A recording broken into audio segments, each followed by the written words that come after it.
Commanders, who are we? We will bloody hell finish it. Yes, sir. How is the Josh? Hi, sir.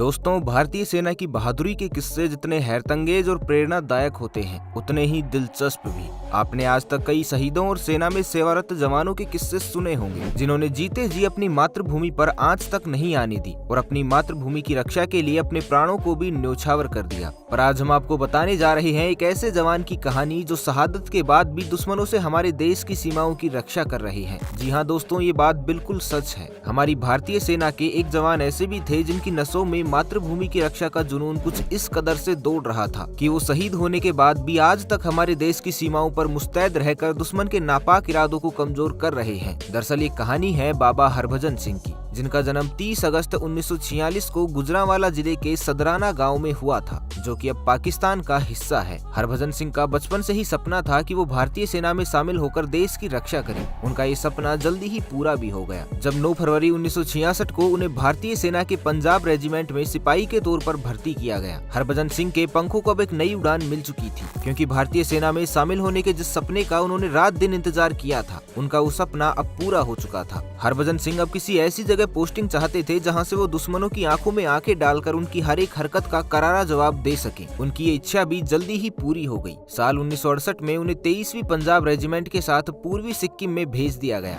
Harbhajan यहाँ पूरी मुस्तैदी के साथ अपनी ड्यूटी कर रहे थे, लेकिन तभी अचानक उनके साथ एक हादसा घटा। दरअसल बात 4 अक्टूबर 1968 की है, जब हरभजन टुकुला से डोंगचुईला के बीच खच्चरों के काफिले के साथ जा रहे थे। लेकिन तभी नाथुला दर्रे के नजदीक आकर अचानक ही उनका पांव फिसल गया और वो नीचे बह रहे एक गहरे नाले में जा गिरे। पानी का तेज बहाव उनके शरीर को बहाकर करीब 2 किलोमीटर दूर ले गया। भारतीय सेना के अधिकारियों तक जैसे ही ये बात पहुंची तो उन्होंने हरभजन सिंह की तलाश में एक सर्च ऑपरेशन चला दिया, लेकिन काफी खोजबीन के बावजूद भी हरभजन का कोई भी अता पता नहीं चल सका। लेकिन एक रात हरभजन सिंह का एक साथी गहरी नींद में सोया हुआ था। तभी हरभजन सिंह उनके सपने में आए और उन्हें अपनी मौत की खबर दी। साथ ही उन्हें ये भी बताया कि उनका शरीर किस जगह पर मिलेगा। उस सैनिक ने ये बात अपने अधिकारियों को बताई, लेकिन पहले तो उस सैनिक की बात पर किसी भी अधिकारी ने विश्वास नहीं किया। उन्हें लगा कि ये सब उसका एक वहम है। पर उस सैनिक के आग्रह करने पर खोज अभियान एक बार फिर से चलाया गया। खोजबीन करने के 3 दिन बाद भारतीय सेना को बाबा हरभजन सिंह का शरीर उसी जगह मिल गया जहां उस सैनिक ने बताया था।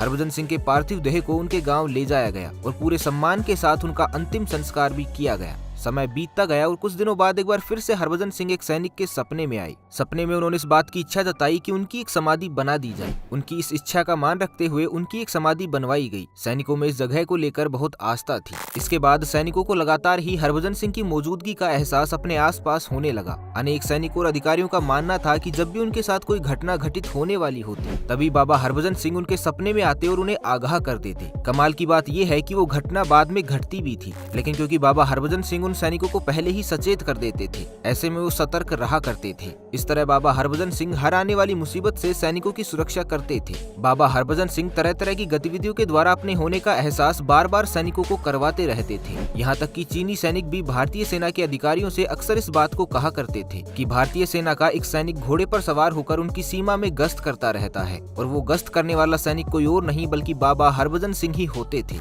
शहीद होने के बाद भी बाबा हरभजन सिंह नाथुला दर्रे के आसपास चीनी सेना की गतिविधियों की जानकारी अपने मित्रों को सपनों में देते रहते थे, जो हमेशा सच साबित होती थी। इसी तथ्य के आधार पर उनको मरणोपरांत भी भारतीय सेना की सेवा में रखा गया। उनकी समाधि स्थल के पास ही उनके लिए एक अलग से बंकर भी बना दिया गया है, जिसे बाबा हरभजन सिंह मंदिर के नाम से जाना जाता है, जिसमें उनकी जरूरत की हर छोटी से छोटी चीज को रखा गया है, जैसे उनकी वर्दी, जूते, बिस्तर, पानी की बोतल, टॉर्च, छाता और भी उनकी जरूरत का सभी सामान इस मंदिर में रखा गया है। भारतीय सेना के जवान आज भी इस मंदिर की चौकीदारी करते हैं और रोज उनके जूतों की पॉलिश भी करते हैं। वहाँ पर तैनात सिपाहियों का कहना है कि हर रोज उनके जूतों पर कीचड़ लगा रहता है और उनके बिस्तर पर भी सलवटें दिखाई पड़ती हैं, ठीक वैसे ही जैसे सलवटें बिस्तर पर सोकर उठने के बाद होती है। हर दिन उनके नाश्ते, खाने और अन्य सभी जरूरी चीजों की व्यवस्था भी की जाती है। यहाँ तक कि उनके प्रति सेना का इतना विश्वास है कि उन्हें एक ऑन ड्यूटी सैनिक की तरह ही वेतन, 2 महीने की छुट्टी, पेमेंट, प्रमोशन आदि सुविधाएं भी दी जाती है। हर साल 2 महीने की छुट्टी के दौरान ट्रेन में उनके घर तक की टिकट बुक करवाई जाती है और कुछ सैनिकों को बाबा का सामान देकर उनके घर भेजा जाता है, जहां गांव वाले पूरे जोश के साथ बाबा का स्वागत करते हैं। जैसे ही उनकी छुट्टी पूरी होने वाली होती है तो फिर से कुछ सैनिकों को भेजकर उनका सामान मंगवा लिया जाता है। इस समय एक बार फिर से सभी गांव वाले बाबा को स्टेशन तक छोड़ने के लिए आते हैं। उनके वेतन का 1/4 हिस्सा आज भी उनकी मां के पास भेजा जाता है। जब भी बाबा हरभजन सिंह छुट्टी पर होते हैं तो उस दौरान पूरे बॉर्डर पर हाई अलर्ट रहता है, क्योंकि इस दौरान सैनिकों को मिलने वाली बाबा की सहायता बंद हो जाती है। नाथुला में जब भी भारत और चीन के बीच कोई फ्लैग मीटिंग होती है तो चीनी सैनिक बाबा हरभजन सिंह के लिए एक अलग से कुर्सी भी लगवाते हैं, क्योंकि सभी को विश्वास है कि बाबा हर बार इस मीटिंग में आते हैं और इसका हिस्सा बनते हैं। हालांकि साल 2006 में बाबा को पूरे सम्मान के साथ रिटायर कर दिया गया था। एक सिपाही के तौर पर सेना में भर्ती हुए हरभजन सिंह को अब रिटायर्ड कैप्टन बाबा हरभजन सिंह के नाम से जाना जाता है। इतना ही नहीं, उन्हें मरणोपरांत दूसरे सबसे बड़े वीरता पुरस्कार महावीर चक्र से भी नवाजा गया है। पर्यटकों की सुविधा की दृष्टि से उनका नया मंदिर 11 नवंबर 1982 को नाथुला और जलेपला दर्रे के बीच करीब 14,000 फीट की ऊंचाई पर बनाया गया है, जो कि पुराने मंदिर से करीब 9 किलोमीटर नीचे है। ये मंदिर सिक्किम की राजधानी गंगटोक से करीब 52 किलोमीटर की दूरी पर स्थित है। आज भारतीय सेना का ऐसा कोई भी सिपाही और अधिकारी नहीं है जो भारत चीन बॉर्डर पर 14,000 फीट की ऊंचाई पर बर्फीले पहाड़ों में बने बाबा के मंदिर में माथा न टेकता हो।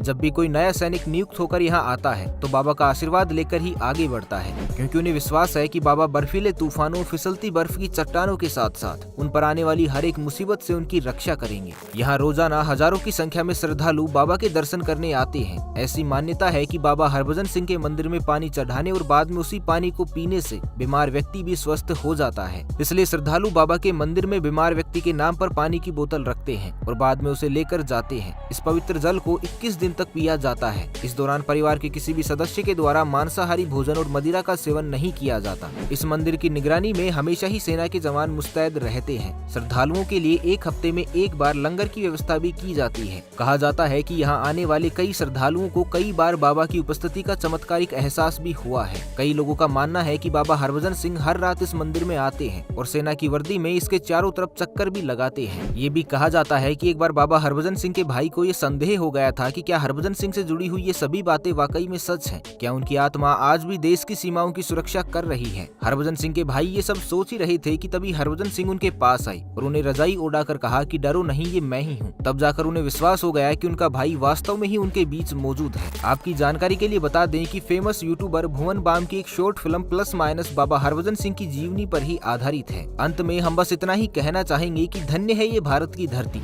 जिस पर बाबा हरभजन सिंह जैसे वीर ने जन्म लिया और शहादत के बाद भी लगातार भारत माता की सीमाओं की सुरक्षा करते रहे। हमें गर्व है कि हम उस देश के वासी हैं जहां की मिट्टी बाबा हरभजन सिंह जैसे वीरों की कर्म भूमि रही है। ये देश, ये धरती और यहाँ का प्रत्येक नागरिक आपका ये अतुलनीय योगदान कभी नहीं भूल पाएगा। बाबा हरभजन सिंह, आप अमर थे और हमेशा अमर ही रहेंगे। एक काफी प्रसिद्ध शेर भी है जो हम भारत माता की रक्षा के लिए अपने प्राणों की आहुति देने वाले सैनिकों को श्रद्धांजलि में अर्पित करना चाहेंगे कि शहीदों की चिताओं पर लगेंगे हर बरस मेले, वतन पे मरने वालों का यही बाकी निशान होगा।